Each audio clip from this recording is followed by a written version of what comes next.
నమస్కారం అండి. ఏడు విషయం? ఈయన కృష్ణమూర్తి గారు అబ్బాయమ్మా. మీరు వెంట పెట్టుకొచ్చినప్పుడు తెలిసింది. అత్తయ్య గారు లోపలికి వెళ్ళి మాట్లాడుకుందాం అండి. నువ్వు నాకేమవుతావని లోపలికి వెళ్ళి మాట్లాడుకోవాలి? చూడండి, నా మూలంగా నా అక్క జీవితం నాశనం చేయకండి. పాపం తను చాలా మంచిది. ఏమిటి మంచి? పెళ్లి ముహూర్తం పెట్టుకోగానే మీ నాన్న చచ్చారు, నువ్వు జైలుకి వెళ్ళావు. ఇదేనా మంచి? ఇంకా నయం, నా కొడుకు నీ అక్క బిడ్డలో తాళి కట్టుంటే ఇంకా ఏం జరుగుండేదో. ఏమండి, ఇదంతా నా కారణంగా జరిగింది. దయచేసి పెళ్లికి దానికి ముడి పెట్టకండి. అంటే నువ్వు ఏడుస్తున్నా కాళ్ళు పట్టుకుంటే నేను కనికరించి పెళ్లికి ఒప్పుకుంటాను అనుకుంటున్నావా? కాళ్ళు పట్టుకోవడం నాకు అలవాట్లేదండి. మరి ఏమిటి? ఏం చేస్తా? పంతులు గారు బాబు, మీరు ముహూర్తాలే పెడతారా లేదా జాతకాలు కూడా చూస్తారా? జాతకాలు కూడా చూస్తాను బాబు. అయితే పెళ్లి కొడుకు తల్లిని నేను మర్డర్ చేసే రాత గాని గీత గాని ఈ చేతిలో ఉందేమో చూడండి. ఆల్రెడీ 7 చువ్వలు లెక్క పెట్టిన వాడిని, జైలు కూడు తిన్నవాణ్ణి. లెక్కల్లో ఒకటి ఒక మర్డర్కైనా 100 మర్డర్లకైనా ఒకటే శిక్ష. చూడండి, ఈ 2 చేతులు జోడించి అడుగుతున్నాను. రేపు రాత్రి 10 గంటలకు మనం లగ్నపత్రికలో రాసుకున్నట్టు వెంకటేశ్వర స్వామి గుళ్ళో పెళ్లి జరగలేదనుకోండి, ఈ 2 అరచేతులు విడిపోతాయి. ఆ తరువాత ఏం జరుగుతుందో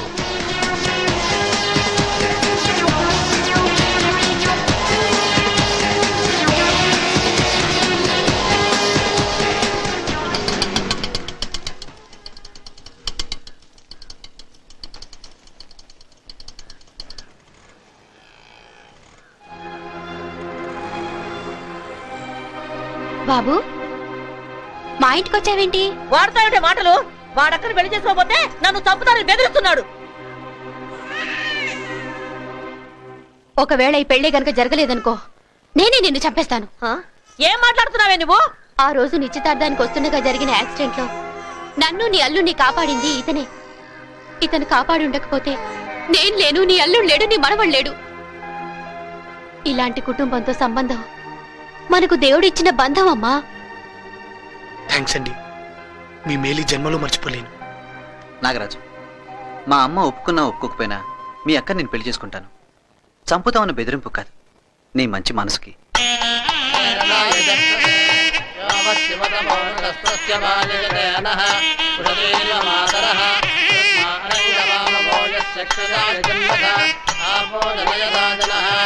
ఓం సుముఖాయ నమః, ఓం ఏకదంతాయ నమః, ఓం కపిలాయ నమః, ఓం గజకర్ణికాయ నమః, ఓం లంబోదరాయ నమః, మాంగళ్యదేవతాయై నమః.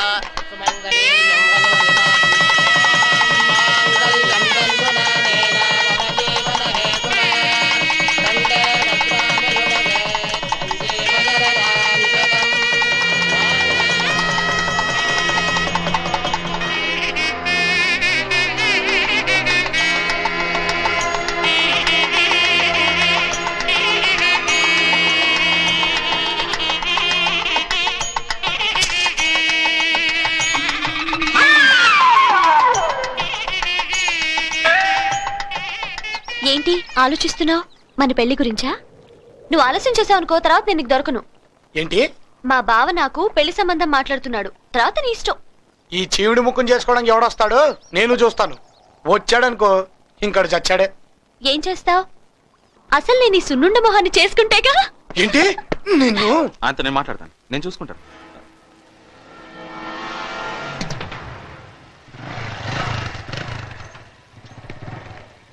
లోపలికి రావచ్చుగా. మీ బావ ఫిక్స్ చేసిన పెళ్లికి వస్తా.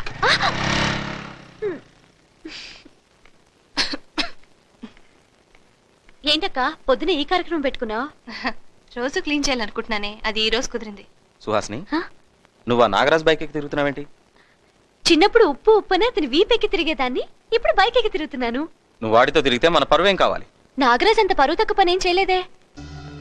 పెళ్లి కావాల్సిన దానివి, నువ్వు అతనితో తిరగడానికి వీల్లేదు. అది చెప్పడానికి నువ్వెవరు? నీ బావని, నీ మంచి చెడ్డలు చూడాల్సిన వాడిని. నిన్ను రెండో పెళ్లి చేసుకోవాలనుకుంటున్నాను. నీ బ్రెయిన్ ఏమన్నా చెడిపోయిందా? నువ్వు నన్ను పెళ్లి చేసుకోవడం ఏంటి?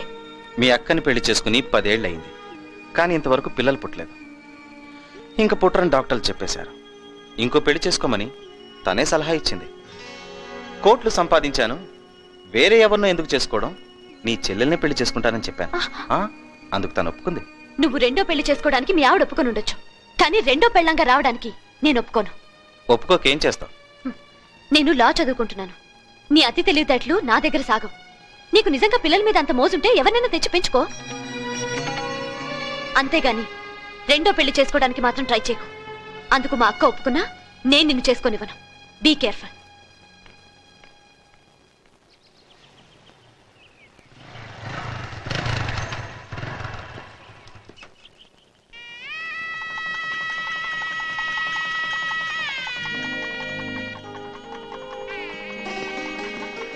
ఏంటంగల్ ఎక్కడి వరకు వచ్చింది? రావయ్యా, ఎలాగైతే నేను మొత్తానికి మీ అక్క పెళ్లి చేసి మీ నాన్న పేరు నిలబెట్టావు, నువ్వు కూడా పెళ్లి చేసుకుని ఓ ఇంటివాడివి అయితే నేను చాలా సంతోషిస్తాను. అప్పుడే నా పెళ్లికి తొందరే ఉంది అంకుల్. ఇంకా డిగ్రీ పూర్తి చేయాలి. పైగా వెనకాల చెల్లెలుందిగా. అంటే నీ చెల్లెలు పెళ్ళే ఇంతవరకు చేసుకోవా? అయితే నేను ఇంకెవరైనా చేసుకుంటా. చేసుకుంటా చేసుకో. ఇదేమిటి పెళ్లి క్యాసెట్ లో రాస్తారోకో వస్తుంది? ఓ, ఆ క్యాసెట్ మీదే పెళ్లి రికార్డ్ చేసి ఉంటారు. ముందు నువ్వు ఇక్కడి నుంచి వెళ్ళకపోతే నేనే ఆత్మహత్య చేసుకుంటాను.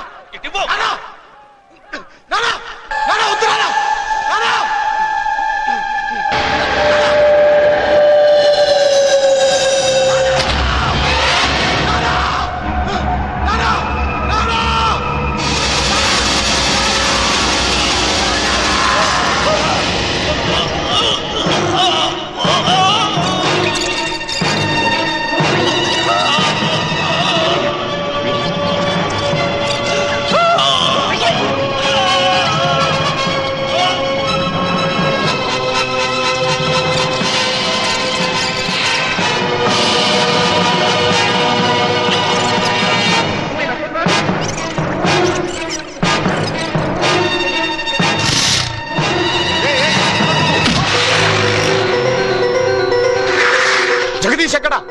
హోమ్ మినిస్టర్ గారింటికి వెళ్ళారు.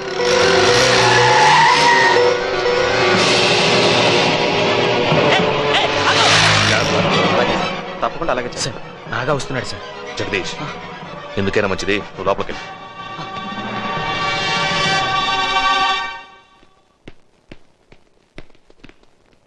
రావయ్యా, రా రా రా.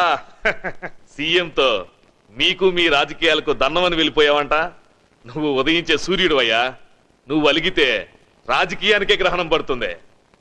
అతను వాళ్ళ నాన్న చనిపోయిన బాధలో ఉన్నాడు సార్. అరే మర్చిపోయాను. అందరం వాళ్ళ నాన్న ఆత్మశాంతి కోసం 2 నిమిషాలు మౌనంగా ఉందాం.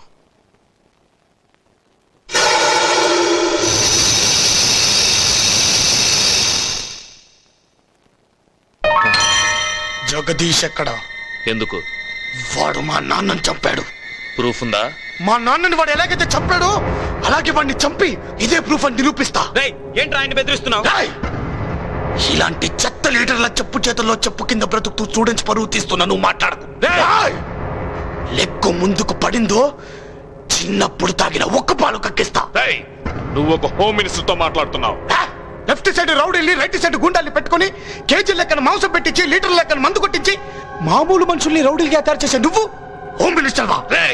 నేను తలుచుకున్నానంటే సెక్యూరిటీ లేకుండా సెంటీమీటర్ కూడా కదలేని వాడివి నువ్వేంట్రా తలుచుకునేది? నేను డిసైడ్ అయి వచ్చింది వాడిని లేపెట్టడానికి.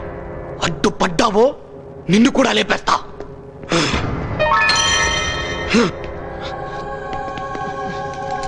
జగదీష్,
తెలిసిందా? లేదురా, ఏమైపోయాడు రేడు? ఒరేయ్, నాకు పోలీసుల మీద అనుమానం రా. వాళ్ళే ఏదో చేసుంటారు.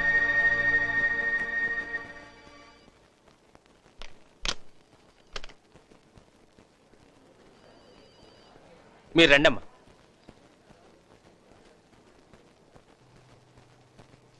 సార్, ఈవిడే నాగరాజమ్మ గారు. ఓహో, నమస్కారం అండి. నమస్కారం. కూర్చోండి. సార్, వారం రోజుల నుంచి మా అబ్బాయి కనిపించడం లేదు. పోలీసులు తీసుకెళ్లారన్నారు. ఏ స్టేషన్కు వెళ్ళి అడిగినా లేడంటున్నారు. వాడు ఏమైపోయాడని మాకు భయంగా ఉందండి. మాకు వాడు ఒక్కడే ఆధారం. వాళ్ళ నాన్నగారు కూడా పోయారు. మీరంటే వాడికి చాలా అభిమానం. మీకోసం వాడు ఏమైనా చేస్తాడు. మీరు నిరాహార దీక్ష చేస్తున్నారని వాడు 3 రోజులు భోజనం కూడా చేయలేదండి. వాడికి ఏమన్నా అయితే నేను తట్టుకోలేదు సార్, తట్టుకోలేదు. సార్, మా అన్నయ్య మాకు ఇప్పించండి సార్. కావాలంటే ఊరిలో వెళ్ళిపోతాం. కంగారు పడకండమ్మా.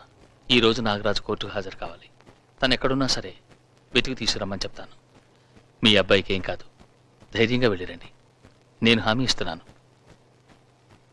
సూర్యదేవర నాగరాజు, సూర్యదేవర నాగరాజు, సూర్యదేవర నాగరాజు.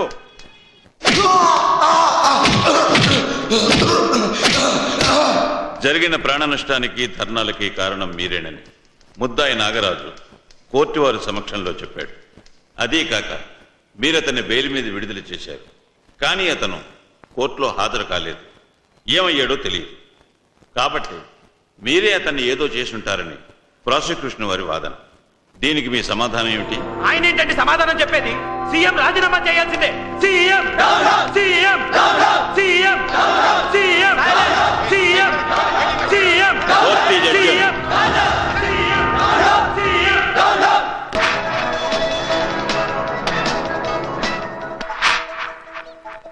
ఈ రోజు శాసనసభలో ప్రతిపక్షాలు ముఖ్యమంత్రిపై ధ్వజమెత్తాయి.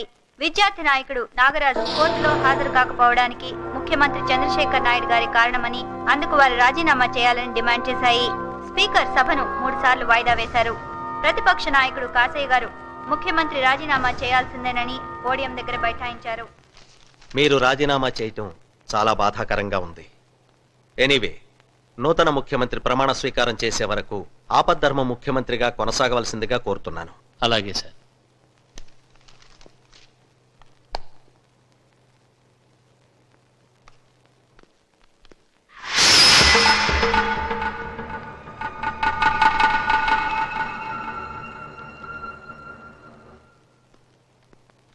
నమస్కారం అండి. నమస్కారం. నమస్కారం. రండి, కూర్చోండి. మా పార్టీ నాయకుడు రాజీనామా చేసిన సంగతి మీకు తెలుసు. అసెంబ్లీని రద్దు చేసి ఎన్నికలు జరిపే అవకాశం లేకుండా నేను ప్రభుత్వాన్ని ఏర్పాటు చేస్తాను. ఇదిగోండి నా సపోర్టర్స్ లిస్ట్. నేను నా పార్టీ ఎమ్మెల్యేలు 32 మంది. ఈయన ప్రభుత్వానికి సపోర్ట్ ఫ్రీ. ఇదిగోండి. సపోర్ట్ ని ఫ్రీ అనకూడదు, బేషరతు అనాలి. ఇలా లిస్టులు అప్పచెబితే చాలదు. కనీస మద్దతు కోసం కావలసిన 148 మంది ఎమ్మెల్యేలను నా ముందు హాజరుపరచండి. అప్పుడు మీకు అవకాశం ఇస్తాను. అట్లాగేనండి. ఇక పని మీద ఉంటాం. హలో, బాగున్నావమ్మా? బాగున్నా నాన్న. ఏంటి గొంతు అదోలా ఉంది? జలుబు చేసిందా? అవునమ్మా, మా టీవీలో ఒక సీరియల్ స్టార్ట్ కాబోతుంది. ఒక సన్నివేశం ముగింపు కోసం నన్ను అడిగారు. నువ్వేమన్నా సలహా చెప్తావేమోనని ఫోన్ చేశాను. ఏ సీరియల్ నాన్న? తండ్రి కూతుళ్ళ కథ, కొత్త సీరియల్. కూతురు భర్త తండ్రి ప్రాణ స్నేహితుణ్ణి చంపేస్తాడు. ఆ విషయం తండ్రికి తెలుస్తుంది. ఈ సంగతి చట్టానికి చెప్పాలా వద్దా? అదేంటి నాన్న, హత్య గురించి చెప్పకపోతే ఎలా? చెబితే కన్న కూతురు పసుపు కుంకాలు పోతాయి కదమ్మా. తప్పు నాన్న.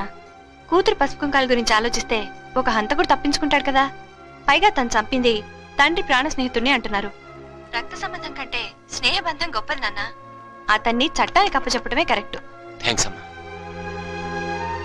మంచి సలహా ఇచ్చావు.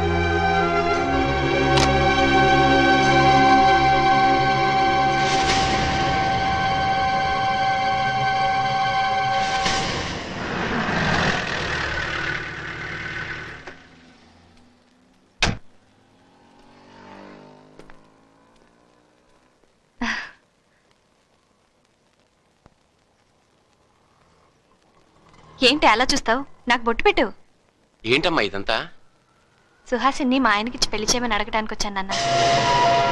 ఏ ఆడదైనా భర్త రెండో పెళ్లి చేసుకుంటారంటే భరించలేదు. అలాంటిది నా చెల్లెల్ని నాకు సవతిగా పంపమని అడుగుతున్నా. అక్క, నీకేమైనా పిచ్చి పట్టిందా? నువ్వు బొట్టు పెట్టి అడిగినా కాళ్ళు పట్టుకున్నా నువ్వు అనుకున్న జరగదు. నేను అనుకున్నది జరగకపోతే నేను చచ్చిపోతానని చెప్పిన ఒప్పుకోవా? అక్క, నీ మొగుడు గురించి నీకు తెలీదు. అతను ఒక హంతకుడు. సుహాసిని, చెంప పగల కొడతాను. ఇష్టం లేకపోతే ఇష్టం లేదని చెప్పు, అంతేగాని నీ బావని హంతకుడు అంటావా? చెల్లెల్ని కొట్టే హక్కు నీకుంది గాని హంతకుడు కాదనే అధికారం నీకు లేదమ్మా.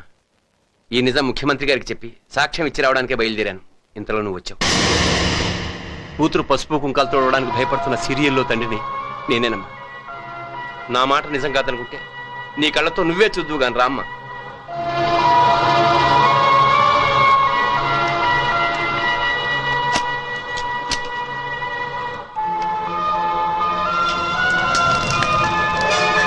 చూసావమ్మా? చూశాను మావయ్య. మావయ్య, లక్ష్మి నాకు ఇచ్చి పెళ్లి చేసిన రోజు నువ్వు నా కాళ్ళు కడిగావు. ఇప్పుడు నా కన్నీళ్లతో నీ కాళ్ళు కడుగుతాను. ఆ క్యాసెట్ ఇచ్చే మావయ్య. సారీ, నేను ఇవ్వను. సారీ మావయ్య.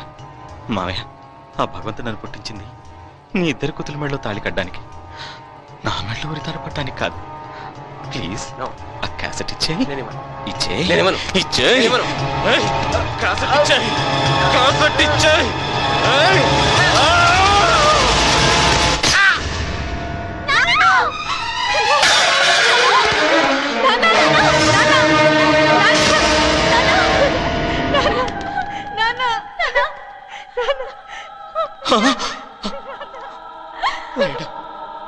ఆల్రెడీ ఒక హత్య చేశాను, ఇప్పుడు ఇది రెండోది.